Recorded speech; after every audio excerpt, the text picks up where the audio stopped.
sterker ekonomie begin by mense wat veilig en tuis voel en wat hoop het. Hartland, trotse borg van ekonomiese sake, want ons bou leefstyle wat saam met Suid-Afrika groei. Wel, ek het gereken om vanoggend te praat oor die wêreld van geld en hoe die wêreld van geld besig is om te verander en ek is eintlik baie opgewonde daaroor. Die wêreld van geld is besig om op verskeie vlakke en verskeie maniere te verander. Een daarvan het te doen met betaalstelsels, veral internasionale betaalstelsels. Nou daar's 'n stelsel wat bekend staan as SWIFT en dit word hoofsaaklik gedomeineer deur die Europeërs, wel eintlik die Amerikaners en saam met hulle natuurlik die Europeërs ook. Dis maar net 'n betaalstelsel waardeur banke met mekaar kommunikeer en op daai manier geld stuur vir mekaar internasionaal. Maar wat nou ook aan die gebeur is, veral die Chinese het hulle eie betaalstelsel daar gestel en nou kan 'n klomp ander lande nou verkies of jy nou met die SWIFT-stelsel wil gebruik maak en of jy die Chinese stelsel wil gebruik maak. As 'n hele klompie ander ook, net so terloops. Een van die redes hoekom lande wegbeweeg van SWIFT af is eenvoudig omdat jy die risiko loop dat die Amerikaners jou kan sanksioneer, veral nou maar die Russe, en daarom gebruik jy 'n alternatiewe betaalstelsel. So dis een groot ding wat besig is om te verander.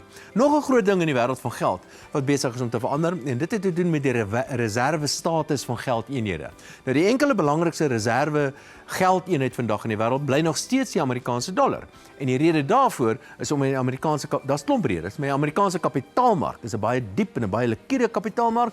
So as jy die Amerikaanse dollars het, is dit baie maklik om dit ergens te gaan belê en jy gaan belê dit tipies in die Amerikaanse kapitaalmark. Stadig is van die ander geldeenhede besig om so 'n bietjie veld te wen ook, maar dit gaan 'n baie lang tyd voor die Amerikaanse dollar ontroon gaan word as die belangrikste geldeenheid in die wêreld. Ek kan miskien net noem dat goud ook besig is om 'n belangrike reservestatus te word, maar die dollar is maar nog steeds die dominante een. So dis die tweede ding wat belangrik is. Dan die derde ding is, die aard van geld is besig om te verander. Nou ons weet van gewone elektroniese geld, dis die app op jou telefoon byvoorbeeld, en jy kan op die rekenaar gaan en geld oor en weer vir mekaar stuur, maar as die nuwe tipe van tegnologie wat ek al voorheen oor gesels het, die blokketting tegnologie, en daar's 'n klomp goeders besig om daar te gebeur.